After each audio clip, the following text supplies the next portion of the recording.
இவ்வாறான விடயங்கள் ராமநாதன் அர்ச்சுனா அவர்களையும் மக்களையும் ஒன்று இணைக்கக்கூடிய ஒரு செயற்பாடாக காணப்படுகிறது. அர்ஜுனா அவர்களுக்கு கௌசல்யா அவர்கள் ஒரு கண்டனத்தை தெரிவிச்சிருக்கு.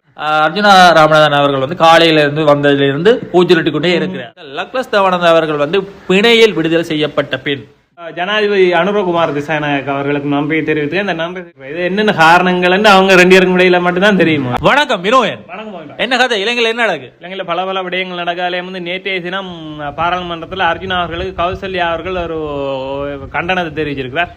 கௌசல்யா அவர்கள் வந்து கண்டனம் தெரிவித்திருக்கிறார். அதே நேரத்தில் வந்து லக்லஸ் தேவானந்தா அவர்கள் பிணையில் வெளிவந்த பின் ஒரு காணொலியை வெளியிட்டிருக்கிறார், எல்லோருக்கும் நன்றி தெரிவித்து.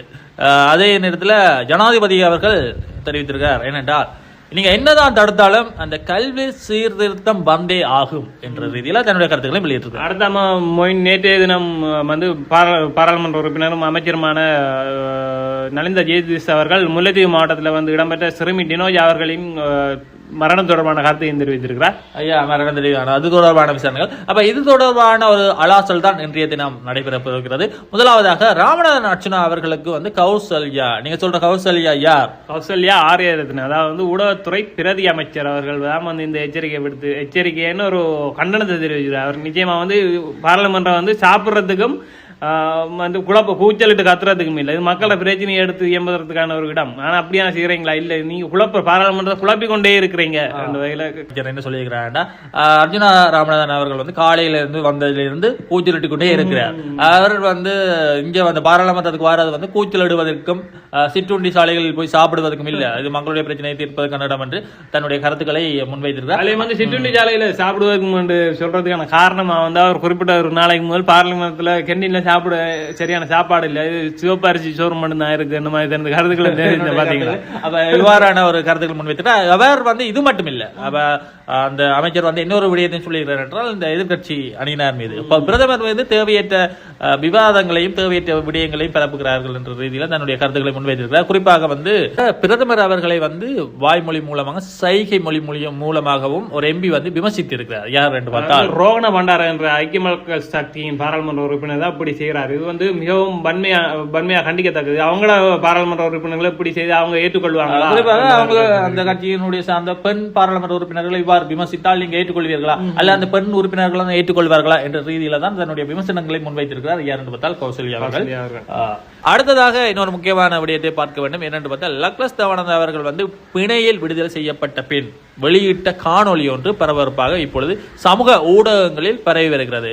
குறிப்பாக அவர் விடுதலை செய்யப்படும் பின் எல்லோருக்கும் நன்றி தெரிவித்திருக்கிறார். தன்னை கைது செய்தவர்கள் முதல் தன்னை வெளியெடுத்தவர்கள் வரை எல்லோருக்கும் நன்றி தெரிவித்து அந்த வீடியோ வந்து பரவல்பட்டு. நிச்சயமா ஜனாதிபதி அனுரகுமார் திசாநாயக் அவர்களுக்கு நன்றி தெரிவித்து இந்த நன்றி தெரிவிக்கும் போது பலதரப்பட்ட காரணங்களுக்காக குறிப்பிடுறார். இது என்னென்ன காரணங்கள் அவங்க ரெண்டு பேருக்கும் இடையில மட்டும்தான் தெரியும். அடுத்ததாக அவருடைய வழக்கை வாதாடின சட்டத்தரணி ஜனாதிபதி சட்டத்தரணிக்கும் தனது நன்றியை தெரிவித்திருக்கிறார். மற்றது வந்து தான் கைது செய்யப்பட்டதை அறிந்து துன்புற்ற தன்னுடைய தொண்டர்களுக்கும் நன்றிகளை தெரிவித்திருக்கிறார். மக்களுக்கும் தனது நன்றியை தெரிவித்த இதேவேளை நம்ம இன்னொரு விஷயத்தை பார்க்கணும். இவர் கைது செய்யப்பட்டு விட்டார் என்பதை அறிந்து யாழ் மக்கள் நிறைய இடத்துல வந்து பட்டாசு கொளுத்தி கொண்டாடியதாகவும் சில காணொலிகள் ஊடகங்களில் பரவிந்ததை கொஞ்சம் ஞாபகம். குறிப்பாக வடகிழக்கு தழுவிய ஒரு பல்வேறுபட்டவர்கள் தங்களுடைய விமர்சனங்களையும் சரி எல்லாத்தையும் முன்வைத்திருந்தார்கள். இவர் கைது செய்யப்பட்ட பட வேண்டிய ஒருவர் என்று வடகிழக்கில் இருப்பவர்களும் தெற்கில் இருப்பவர்கள் வந்து இவர் அநியாயமாக கைது செய்யப்பட்டார் என்ற இன்னொரு கருத்துக்களும் மாறி மாறி பரப்பப்பட்டிருந்தது. அது வந்து பெரும் பேசு பொருளாக மாறி இருந்தது. காணொலியில் குறிப்பிட்ட விடயம் வந்து, நான் அரசியல்ல முழுமூச்சு இறங்க போகிறேன், இது தை உறந்தால் வழிபறக்கும், இந்த தை மாதத்தோட எனது செயற்பாடுகள் நீங்க பாப்பீங்க, இது வந்து ஆட்டம் ஆரம்பிக்க போதும் அப்படி என்ற ரீதியில் தன்னுடைய கருத்துக்களை தெரிவித்திருக்கிறார். தொடர்ச்சியாக பார்ப்போம் இது தொடர்பாகவும் என்ன நடக்க போகிறது. குறிப்பாக வந்து இவர் கைது செய்யப்பட்டதுக்கு காரணம் வந்து 2001ஆம் ஆண்டு இவருக்கு சட்ட ரீதியாக ராணுவத்தினால் வழங்கப்பட்ட கைத்துப்பாக்கி ஒன்று சட்டவிரோத செயற்பாடுகளில் ஈடுபடும் என்பவரிடம் காணப்பட்டது. அவரிடம் கைப்பற்றப்பட்ட அடிப்படையில் அவர் கைது செய்யப்பட்டிருந்தார். தொடர்ச்சியாக பார்ப்போம் இது இந்த விசாரணைகள் எவ்வாறு செல்ல போகிறது என்பதனை. அடுத்ததாக இன்னொரு முக்கியமான விடத்தையும் நாங்கள் பார்க்க வேண்டும். அடுத்த பார்க்க வேண்டிய விடயம் என்னன்னா, முல்லைத்தீவு மாவட்ட வைத்தியசாலையில் அண்மையில மரணமான குகதாசன் டினோஜா என்ற ஒரு சிறுமியின் மரணம் தொடர்பாக அடுத்த பார்க்க போறோம். அடுத்ததாக முக்கியமாக பாராளுமன்றத்தில் ராமநாதன் அர்ச்சுனா அவர்கள் வந்து இது தொடர்பான கேள்விகளை சுகாதார அமைச்சர் மத்தியில் கேட்டிருந்தார். அப்ப இதுக்கு பதில் அளிக்கும் விதமாக சுகாதார அமைச்சரும் தன்னுடைய பதிலை வழங்கியிருக்கிறார். என்னென்று பார்த்தால் முல்லைத்தீவு மாவட்ட வைத்தியசாலையில் அனுமதிக்கப்பட்ட ஒரு சிறுமி வந்து உயிரிழந்திருக்கிறார். 12 வயது சிறுமி. இது தொடர்பான ஒரு கேள்விகள், குறிப்பாக 17 கேள்விகள் என்று ராமநாத அர்ச்சுனா அவர்கள் கேட்டிருந்தார். உண்மையிலேயே வந்து இது இவ்வாறான விடயங்கள் தான் ராமநாத அர்ச்சுனா அவர்களையும் மக்களையும் ஒன்று இணைக்கக்கூடிய ஒரு செயற்பாடாக காணப்படுகிறது. யாருமே எடுத்துக்கொள்ள முடியாத மக்களுடைய அடிப்படை பிரச்சனைகளை அதிகமாக இவர் கதைக்கிறார். அதே நேரத்தில் வந்து அடிப்படை பிரச்சனையை வைத்து இவர் தேவையற்ற விடயங்களையும் கதைக்கிறார் என்றதான் இங்க பேசு பொருளாக காணப்படுகிறது. உண்மையிலேயே சுகாதார அமைச்சர் கூறின கருத்து என்னன்னா, நாங்க இதுக்கான முறையான முதற்கட்ட விசாரணை மேற்கொண்டிருக்கோம். இந்த முதற்கட்ட விசாரணையின் அடிப்படையில வந்து அடுத்த விசாரணைகள் மேற்கொள்ளப்படுகின்றது. இது வந்து ஒரு வைத்திய கவலை ஈனத்தின் காரணமாக தான் இடம்பெற்றிருக்கின்றதா என்ற கோணத்தில் தான் இந்த விசாரணைகள் நடைபெற்று வருகின்றது. இது தொடர்பான கருத்துக்கள் முன்னெடுப்புகளை வந்து நான் வருங்காலத்தில் பாராளுமன்றத்துக்கு அறிய தருவேன்.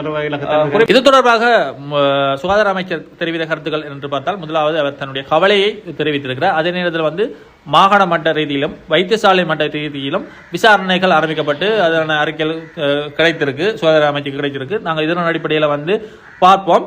என்னென்று பார்த்தால், அந்த வைத்தியசாலையின் கவன இனத்தால் தான் இந்த மரணம் நடைபெற்றிருக்கிறதா என்பதை பார்த்து நாங்கள் சரியான முறையில் விசாரணைகளை மேற்கொள்வோம் என்ற ஒரு உறுதிப்பாட்டை சுகாதார அமைச்சர் அவர்கள் வழங்கி இருக்கிறார். குறிப்பாக நேற்றைய தினம் ராயாங்கனை விகாரைக்கு அருகில் வந்து நேற்றைய அந்த வெள்ளப்பெருக்கால் பாதிக்கப்பட்ட மக்களுக்கு, வீடுகளை இழந்த மக்களுக்கு வீடுகளை அன்பளிப்பு செய்கின்ற அந்த நிகழ்வில் ஜனாதிபதி அவர்கள் வந்து பல்வேறுபட்ட கருத்துக்களை தெரிவித்திருக்கிறார். அப்ப இதுல வந்து சொல்லியிருக்கிற பெற்றோருக்கும் பிள்ளைகளுக்கும் சுமைகளை தராத கல்வி சீர்திருத்தத்தை நாங்கள் கொண்டு வந்தே ஆவோம். யார் என்ன சொன்னாலும் இது நடக்கும், என்ன தடைகள் வந்தாலும் செய்து முடிப்போம் என்ற ரீதியில தன்னுடைய கருத்துக்களை சொல்லியிருக்கிறார். அதே நேரத்தில் வந்து அந்த வெளிநாட்டு கல்விக்கு இணையான ஒரு சிஸ்டத்தை நாங்கள் உருவாக்கியே தீர்வோம் என்ற ஒரு விடயத்தையும் உண்மையிலேயே வரவேற்கக்கூடிய ஒரு விடயம் தான். இந்த வெளிநாட்டு கல்வி முறைகளுக்கு ஈடு இணையாக எங்களுடைய இலங்கையினுடைய கல்வி வளர்ச்சியும் அமைகிறது. எதிர்கட்சி தலைவரும் குறிப்பிடுகிறார் வந்து வெளிநாட்டு கல்விக்கு இணையான ஒரு கல்வி திட்டம் இலங்கையில் அவசியம். வந்து பாரம்பரிய கல்வி முறையை ஒழித்து விட்டு நீங்க எப்ப வெளிநாட்டு கல்வி முறைக்கு வருகிறீர்களோ அதுதான் மாணவர்களின் எதிர்காலத்துக்கு சிறப்பானது அமையும் என்றவாறு தனது பலதரப்பட்ட பாராளுமன்ற உரைகள் மூலம் குறிப்பிட்டிருக்கிறார். ஆனால் அந்த அவர்கள் அப்படி கூறினாலும் அவருடைய கட்சி அவர்களுடைய கருத்துக்களை பார்க்கும் பொழுது நாங்கள் என்னத்தை சிந்திக்க தோணுதுன்னா, ஆளுங்கட்சி கொண்டு வர எல்லாத்தையும் நாங்க எதிர்ப்போம். ஒரு ஆளுங்கட்சி சின்ன ஒரு பிள்ளைய ஒன்று விட்டுட்டா அதை திருத்தங்கன்னு சொல்ல மாட்டேன். இல்ல நீங்க பதவி விலக வேண்டும், ஒரு சின்ன விடயத்துக்கும் பதவி பொறுப்பேற்று பதவி விலகும். அப்ப இதுல வந்து நான் இன்றைக்கு ஒரு சமூக ஊடகத்துல ஒன்று பார்த்தேன்.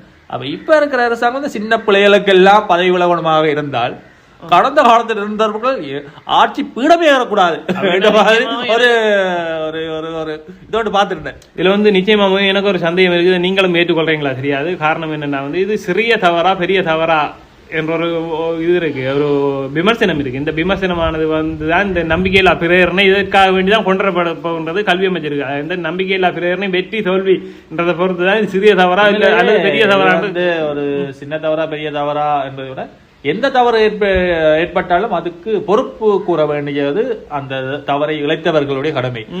உண்மையிலேயே சின்ன தவறா பெரிய தவறா என்பதை தாண்டி, ஆனால் அது வந்து ஒரு பொறுப்புணர்ச்சியுடன் ஆளும் தரப்பும் வந்து கையாள வேண்டும். உண்மையிலேயே ஒரு விடயம் நடைபெற்றிருந்தால் அதுக்கு பொறுப்பானவர்கள் வந்து அதுக்கு பொறுப்பு கூறல் வேண்டும்.